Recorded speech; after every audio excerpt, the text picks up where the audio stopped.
don't offer a lot, but if you can, I feel like if you can ever make Shaker have a lane, he's amazing to just have in the game. So I like this pick a lot. We've seen Mid-Earth Spirit have like placed higher and higher, teams wanting to pick it up for themselves. You looked at him. I picked him up. And he had a very rough streak of teams, including your own. So yeah, I did him no favors. Yeah, we knew he was good back then. Like, I'll say that much, you know, give me some credit. Ollie is gonna go down, and that'll be your first blood for Kataomi, one of the players who makes up the very interesting hero pools that Cloud9 have tended to draft. Meanwhile, the side lanes are going all right. This Luna, though, has been tearing up the tournament. Cloud9 opted to pick up the Luna here, and she's already off to a great start, 19-5. Do you agree with Fear in that this is kind of like an S-tier carry for the tournament? I mean, the win rate tells you all you need to know right now. Nobody has answers to what Luna's providing. Fishman, no answers for the right click. Well, maybe a Fairy Fire is good enough an answer, and he actually drops a Blood Grenade as he walks away, hitting both Q and Jab, slowing him down long enough that Watson's able to pick up the kill. One kill, maybe two. He's going to be speared back into the tower, but he could still go for the kill on Jabs. He's healthy enough for that much. He's missing out on a fair bit of lane, and Jabs making the long run through the river. So Watson's going to head back and pick up some creeps. Fishman does manage to hit him with the Deluge here, slowing him down. But a fate worse than death in some ways. Yeah. Jabs is not happy about this. Also note that bottom water rune got denied by Fishman with an illusion. Still, you gotta look towards Q here. I mean, if there's one guy on this roster that can make some plays happen, kind of recover a little of this laning phase, I'm looking at the Snapfire. High damage early support that can sync up with the Treant, try and bail out these lanes, but that needs to do something soon. Yeah, that safe lane is struggling, so if he doesn't win this lane, he maybe needs to make the rotations happen. Q turns around, throws out a blast. Lorinoff, yeah, these rotations aren't going to have the same kind of punch as they do when the Earth Spirit shows up. I think it's nice to have Versatile Wyvern, but I think there's another component that I like about this hero, which is we're seeing a lot of frontline spellcast brawlers. Okay. Centaurs, Earth Spirits, these types of big tanky heroes that go in Kunkas. The heal's really nice on them. The blast is not going to be enough. Hit him with the double edge, but a roll in from no one might be able to collect it. No, he rolls past him and straight into the arena. Now he does manage to get off of Magnetize. It's not going to be enough damage to take out 23 Savage. Kataomi and DM on the run. They made a heavy commitment to try and kill that carry of 23 Savage. It seems like he just had too much HP, where they just completely underestimated how much 23 Savage was able to take there. And no one just didn't see the TPs in the trees. Just goes into his own demise as they're even going to pick up Kataomi. Allows him to make some of these moves. Honestly, this Shaker is having a pretty good early game considering how the lane went. Even going to get to steal some stacks. This is some extra juice as long as you get out. He's going to be caught for it, though. Kicked over his own Fisher, hit by the Ensnare. Now the Eclipse is going to be put to use to quickly kill Lorinoff's Shaker and try and chase for more. Now it's Aurora, who are going to be on the run with a lot of catch on the side of Cloud9. Very likely they can get multiple kills out of this one. A good spear back might be able to spare Jabs his life, but he has been slowed down to a crawl. A roll that doesn't land, but a little mini stun and a Splinter Blast slow. That'll be enough for the dive past the mid-tier 1 tower for Watson's triple kill.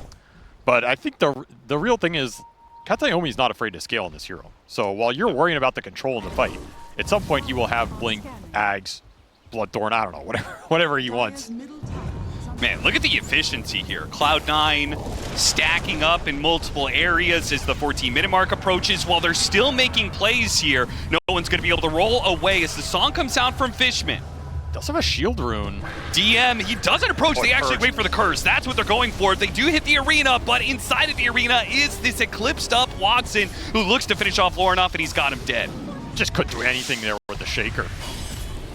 Just kite it out constantly. They'll collect the extra kill in Ollie, who cannot run for his life. Dream Protector being far too slow for that. Man, I always forget that new curse has Dispel built into it. Did recover 23 into an okay position here, though. Like, you are not going to keep up with Watson, given the start he had in the stacks and the farming power of Luna, but Smarana's doing better than I thought he was going to be. Stampede used, trying to chase off Lorinoff. Between the stun, they do manage to get him inside the arena here, so Watson can't do any damage with his hits, and he does not opt to use the Eclipse to try and get the kill. Some kisses go out. Fishman able to dodge a little bit with the illusions. Jab's still going to try and hunt him down, though. He's got a Blink Dagger coming up, gets in melee range, hits him with a spear to finish him off. You need to have these ancient stacks off cooldown, basically. Sure, but I'm saying they're stacking other neutrals, and it's not for the Luna. Well, Naga also is good at it, although Watson gonna get jumped. I mean, he does have Aegis here. He managed to get off the Lucent Beam first, and yeah, he's got a BKB and an Aegis. This is really just not a good target for Aurora, but if they can get the Eclipse off and still not lose anybody for it, well, backside of the fight. Dead. They are still going to go and engage on the rest of his heroes. The curse! Right as 23 Savage was trying to go for the backline supports. He's still going in for it, but now the Cold Embrace is going to bail out Kataomi, and this Mirana is in trouble now as no one's going to try and hunt him down. He got the support, yeah, that he was searching for. Kataomi finally died, but look at, yeah, DM recognizes Kataomi completely. It's so much healing, so much stall. You can always bail somebody out. It's incredibly difficult to team fight into. They're going to find no one. Oh. No one. On the high ground. Spot him with the kisses. The spear goes out and does manage to stun him while keeping him there in that spot. The kisses will not be enough damage, but the Echo Slam is. And he went for Fishman too. So he's got him down to half HP. The Stampede's going to be used in the arena. Catches Fishman before he can slip away into the river. No one not happy about that play at all. They're pushing out the smoke. Aurora.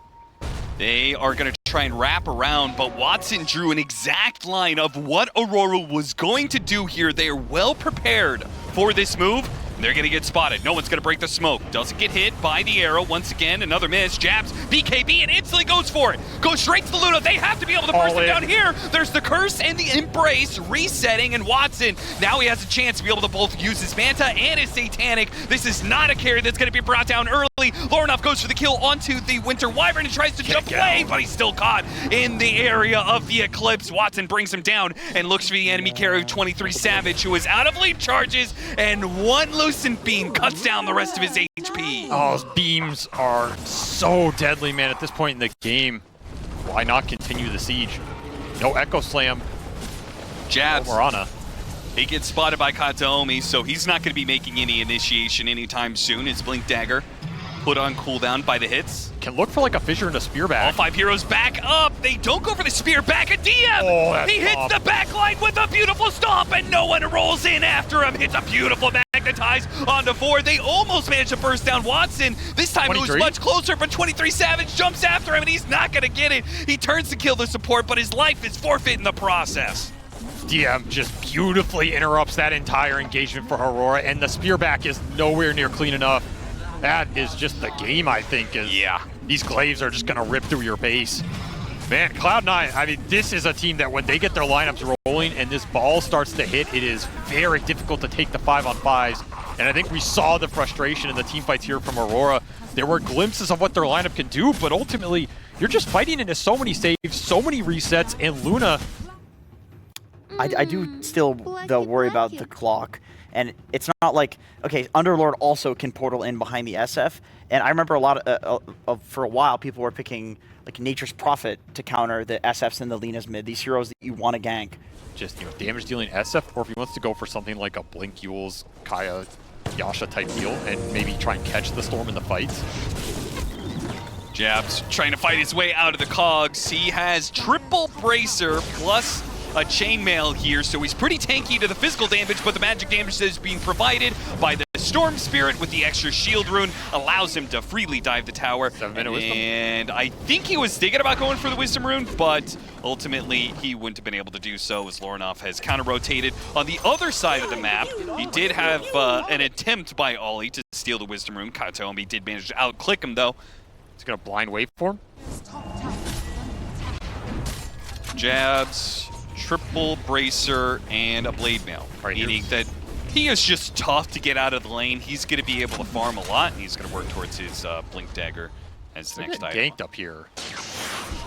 Ollie trying to burst him down, not let him get off the repel, but he does manage to get off his full swing of abilities, and that ruins the initiation from Cloud9. The team fight goes against them initially, But with DM in the back end, storm. does mean Aurora. Oh, they got him on the lasso. Can they kill him, though? Not with the barrier. Put out by the Tinker, and it's going to be Jabs who dies instead. Q, as well as 23 Savage, are still trying for it, but he had enough mana that no one is able to zip down the cliff. A fear goes out. Lornoff trying to blow up Watson. Not enough damage. The neutrals almost finish him off. He went down to like 2 HP. That was crazy close. Radiant's top tower. That was a little close. Hook shot. The SF gonna be the target here. The Stampede cannot get him out in time. Ollie. It's very hard to make moves. Yep. But as that rocket flare gets used, they smoke up as a 4-man here. 23 Savage is gonna show on the wave mid while the other 4 make a move and catch Fishman. Cogs locks him in, makes it a little awkward, can't actually pull the Clockwork back to his team, and the Clockwork's gonna go back in with a gate coming in from the other side. Lornoff does have BKB. Cloud9 jumped in and jumped out. A gate that came in from behind, and he does actually go through it. Hits him with the big pit on 4, then backs away. Cloud9 did a great job of poking at Aurora there. The pressure is on Cloud9 to be more active than they were. Yeah. Tempted go on to 23 Savage with the Orchid. Not going to be good enough initially, but with a follow-up there, Shackle shot, hook shot, Cogs pushing him backwards. Rod of Atos holding him in, then a pit, and a disable after disable after disable that will finally bring down the Morphling. Okay, here's the play you were asking for. The smoke to Yeah, top. will it be good? Will it be good to smoke into an Underlord next to a tier 2 tower? Is Cloud9 going to rotate back to it? No, because they found something else. They were also making an aggressive move. They ran into the Centaur, and Jabs is going to be able to get off his full swing of spells. He may still be dead, but his team is coming into it. Fisherman immediately goes and hits the hook shot onto the Omni Knight. A Requiem goes out, but most of the Cloud9 heroes have already popped their BKBs and backed away, and they're trying to get 23 Savage. Big burst of damage, though, brings down no one. They do manage to hit a Shackle. Ooh, that finished them off. A big crit from Watson nails him right as 23 Savage is looking to wait for him away, and another root comes out. The SF, we talked about it, once the BKBs are down, there is seemingly infinite number of disables. A Shackle shot that lands. Can anybody stop Watson? No. He just mows down hero after hero after hero. I mean, Watson, God, he just absolutely took this fight over. Yeah, they're gonna do it. I think this is the correct decision, but you have to be fast on the clicking. You have to pop your BKBs if the fight comes to you, and you have to think about the hook shot contesting Roshan. The gate right next to the pits. They're about to finish up the Roshan. Can they get there in time? No one. Hook shot goes out, but he grabbed the Aegis. 23 Savage. Now it's an opportunity to win the fight with 2 lives. Lornoff already hitting the big Requiem. Watson's dicing him up, though. This whirlwind is kicking in. The SF inside of the pit. Heels coming out. Ollie in the corner trying to save Lornoff's life, and he doesn't. He gets the SF out of there. Jabs is still stuck, though, as is the support. Ollie has been left behind by his cores. 23 Savage is still around. Not sure where he went to, but it looks like he is angling for DM. That's not going to happen. Too many disables, and he's going to lose his first life. And on his second life, is there anything he can do about it? No one's around to be able to help him out. Well, no one himself. The Storm Spirit is going to go for it. Nice Shackle shot. Ollie is here on the side, but if he shows himself, he's dead, and it probably wouldn't save 23 Savage anyway. And Tinker's just going to keep throwing out these barrier shields. He's going to keep healing you with Greaves, Locket, Matrix. Someone's getting warp flared. The MKB would go a long ways if he could get it. But he's spotted right as he's about to complete it on the hard camp. He just needed a little bit more farm to complete the MKB. Gets caught in the act with 2 lanes of barracks already down. No buyback available. It is inevitable at this point that Cloud9 will get Megas. You had 1 team fight left in you, and that might have just been it. Q, he's gonna go for it. Look at the damage. It's nothing. Not a damn thing they can do to Watson with so much effective HP put on this guy. No 23 Savage, no carry to actually get you there. And that